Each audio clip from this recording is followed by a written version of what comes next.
இல்ல பாஜகவோட சேர மாட்டேன்னு சொல்லிட்டு இருந்தாங்க. இப்ப திடீர் கூட்டணியை பத்தி பப்ளிக்கா நீங்க என்ன நினைக்கிறீங்க, அதை சொல்லுங்க. அதான் ஒரு உங்க ஃப்ரெண்ட் சர்க்கிள் என்ன பேசிக்கிறாங்க? அது வேற வாய், வேற வாய் சொல்ற மாதிரி. அது வேற அரசியல், இதெல்லாம் சகஜமாப்பா, சாதாரணமாப்பான்னு கவுண்டமணி சொன்ன மாதிரி தான் இருக்கு சார். அரசியல்ல இதெல்லாம் சகஜமாப்பான்ற மாதிரி விட்டுட்டு போனோம்.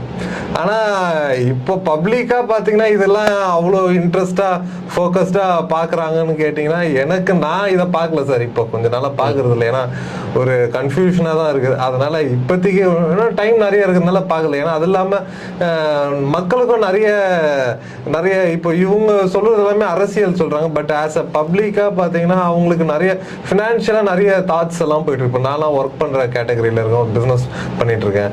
ஸோ என்னோட சர்க்கிள்ஸ்ல இருக்கிறவங்க எல்லாருக்குமே பாத்தீங்கன்னா பிசினஸும் பண்றவங்க இருக்காங்க, ஒர்க் பண்றவங்க இருக்காங்க. அவங்களோட தாட் ப்ராசஸ் எல்லாமே இப்போ எப்படி ஜாப் எப்படி இருக்கும், ஃபினான்ஷியல்